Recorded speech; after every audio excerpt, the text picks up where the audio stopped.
industriais Mas conseguem produzir exatamente, drones em situações... consegue produzir vários drones, etc., que são drones suicidas, porque você vai ganhar aquilo ali a partir de uma tecnologia barata, rápida, que você consegue fazer isso sem precisar de grandes tecnologias de software. O que é que vai, então, gerar a disparidade entre as forças militares? Qualidade do software. A qualidade do software, exatamente. Exatamente. A questão não é se armas de inteligência artificial serão construídas, é quem as construirá e para qual propósito. Nossos adversários não pausarão para se entregar a debates teatrais sobre os méritos de desenvolver tecnologias com aplicações críticas militares e de segurança nacional. Eles prosseguirão. Perfeitamente. Isso aí, pra mim, é uma questão simples. É o que eu sempre digo. Estamos sempre... existe aquele debate sobre transhumanismo, que é se poderemos ou não criar... Se seria ético ou não criar super soldados, super humanos, etc. Eu não tenho dúvida de que ético é muito difícil você fazer uma justificação ética disso, né? Mas uma justificação militar e utilitária, sem dúvida nenhuma. Eu sou favorável que os países entrem nessa corrida. Por mais anticatólico que isso seja. Ah, eu não sou. Eu sou. Porque aqui vamos ter um ponto os países entrarão nessa disputa. A gente tem que entrar também. Eu sei, mas veja, quando você coloca nesses termos, que são os termos que o manifesto está colocando ali, a inevitabilidade de certos processos. Os processos são inevitáveis, logo há uma corrida, porque essa corrida ela é relevante militarmente, portanto, o que interessa é entrar primeiro nessa corrida e ter o mínimo de restrições possíveis diante dessa corrida. Porque se você quer... Veja, se o único interesse utilitário, né, é maximizar a capacidade de você entrar numa corrida independentemente de regras éticas, de questões éticas, enfim, e você encarar tudo isso como questões dispensáveis, a tendência é, se todos os atores eles começam a pensar assim, qualquer tipo de estrutura de contenção que seja mais geral do que a vontade nacional se enfraquece, se fragiliza e se destrói. Onde é que está o problema disso? O problema disso é que essas estruturas de contenção elas existem. Existe algo chamado de bioética. Você tem uma disciplina da organização das sociedades, uma disciplina intelectual, uma disciplina prática, chamada de bioética. E a bioética, hoje, ela se cristaliza em tratados internacionais sobre a utilização de cobaias, por exemplo. Vou dar alguns exemplos sobre a utilização de cobaias, tratados internacionais sobre a utilização de embriões humanos, o que fazer com os embriões, o que não fazer com os embriões, percepções gerais que não estão juridicizadas em tratados, mas que são percepções compartilhadas pela sociedade. Então, se, por exemplo, um determinado político é descoberto fazendo ou dando dinheiro a uma empresa, ou sendo um CEO de uma empresa que faz experimentações com seres humanos, ele vai ser rechaçado e as pessoas vão enxergar aquilo ali como um grande problema. Então a opinião pública tem essa ressonância com certas limitações éticas aí na biotecnologia. Então você tem uma série de convenções filosóficas, né, que também alimentam aí a reflexão sobre esse assunto. Então eu acho que se você coloca o imperativo utilitário como um único ponto aí, você vai enfraquecer todas essas estruturas. Isso é, globalmente falando, muito danoso e muito perigoso. Aí uma objeção que se pode fazer é a objeção mais, digamos assim, crua. Mas, beleza, e os países não vão fazer? E então? E aí? Não será feito? Eu acho que essa leitura da história militar e da história humana é uma leitura grosseira. Falta ela muita sutileza, porque não é exatamente, e os países vão fazer, então acabou. Porque se fosse assim, você não teria, por exemplo, contenções à proliferação nuclear. E elas existem. Mas essas contenções são feitas exatamente por quem detém essa força. Não, é lógico. Você precisa ter a capacidade de impor mas a sanção. Eu não estou negando isso. Veja, é evidente que uma base de força militar você precisa ter para você estabelecer qualquer ordem. Isso é um truísmo. E o grande ponto é, aqueles que chegaram primeiro na revolução nuclear, no ponto deles terem essa tecnologia nuclear, hoje eles podem impedir que outros acessem isso. Sim, a questão é, eles acessaram primeiro. Evidente, mas eles não estão atacando os outros países com isso. Sim.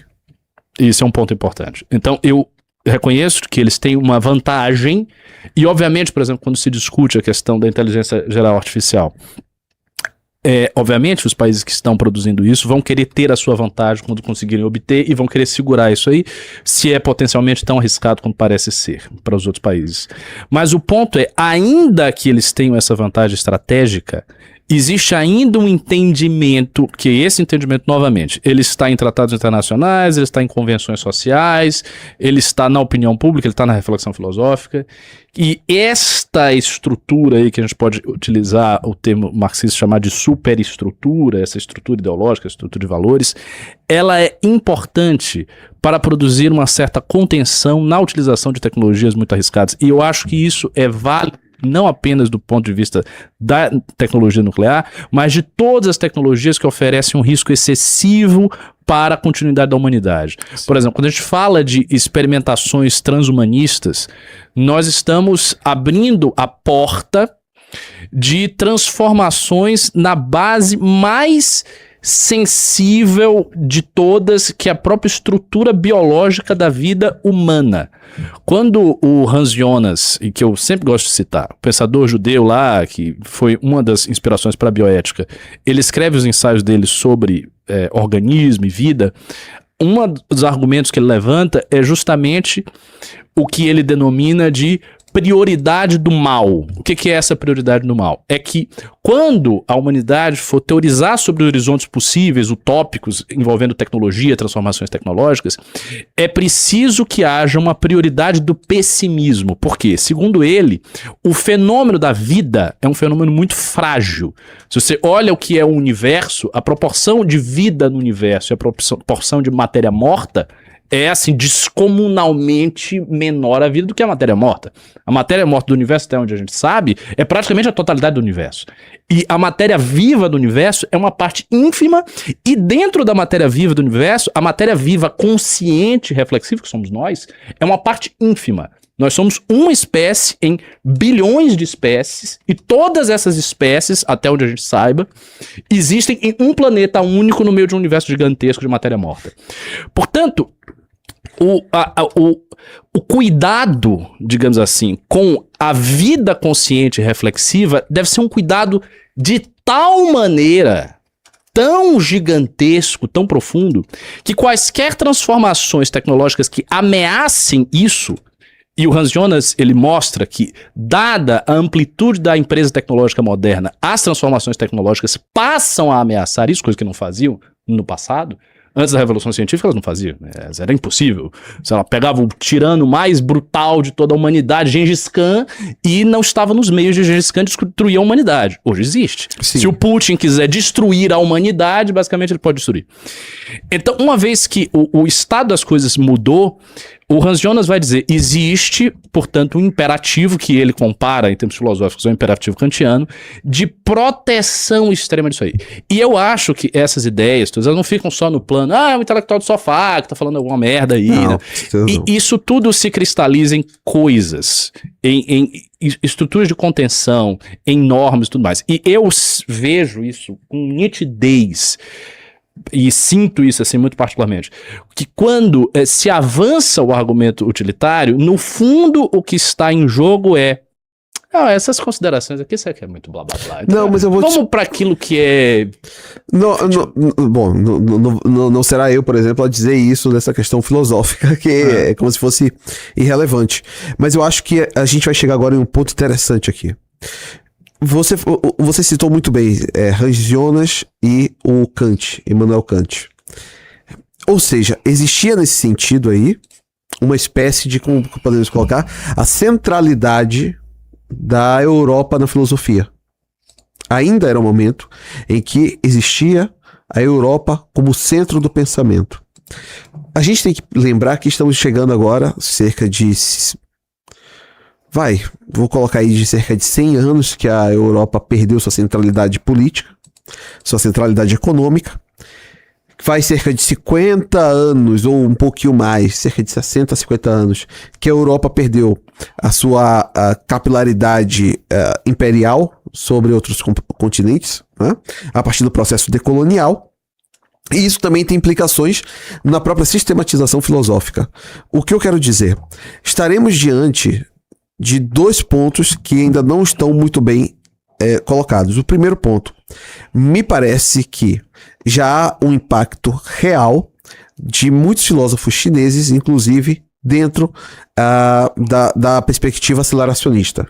Diversos chineses, Yuki Hai, entre outros, asiáticos, né, estão sendo centrais na discussão filosófica de nosso tempo. E eles partem de premissas diferentes das europeias. Ainda que a Europa tenha bebido muito na filosofia chinesa e na própria questão do mandarinato, por exemplo, Weber foi buscar sua teorização sobre burocracia no mandarinato chinês. Okay.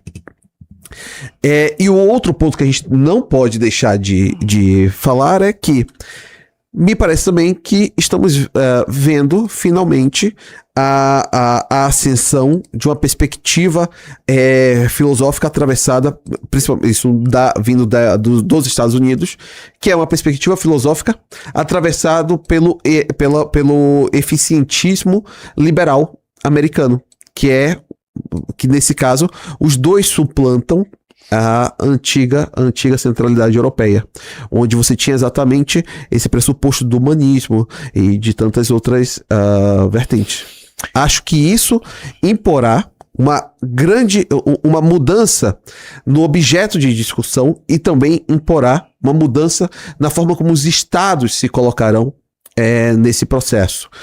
E outro ponto que é muito importante, assim como vimos o fim dos impérios, assim como acompanhamos as mudanças para Estado-nação e o Estado-nação chegando nesse ponto que está hoje, eu acho que estamos vendo o começar aquele momento de transição, né, se iniciando do Estado-nação para uma nova forma. No caso chinês, eu não sei se podemos ainda chamar aquilo de Estado-nação. Eu acho que a China segue uma questão do mandarinato que está quase retornando ao seu ímpeto imperial, né? E o caso americano, me parece que eles estão buscando uma forma em que a sua própria questão econômica, suas empresas, seus empreendedores, principalmente daquilo que será militar e tecnológico, estarão na base da formação desse novo modelo político. Eu tenho muitas coisas a falar sobre isso, mas senão assim, a gente não vai prosseguir. Deixa eu prosseguir nos pontos e depois eu retomo isso. A questão, o Serviço Nacional, suba aí um pouquinho. Opa, aqui pra cima? Não, pra baixo. O Serviço Nacional deve ser um dever universal. Nós, como sociedade, deveríamos considerar seriamente nos afastar de uma força totalmente voluntária e só lutar a próxima guerra se todos compartilharem o risco e o custo. Isso é forte, hein? Esse ponto. Sim. Esse sexto ponto, o que ele está dizendo é o quê?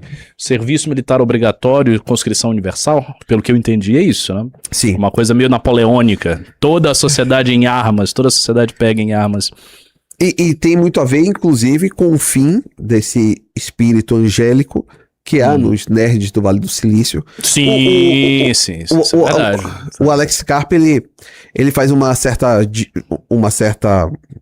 divisão entre o atleta das universidades americanas e o nerd das universidades americanas, que eles foram se separando cada vez mais dentro da vida universitária. Isso também levou uma separação na vida americana, social americana, né?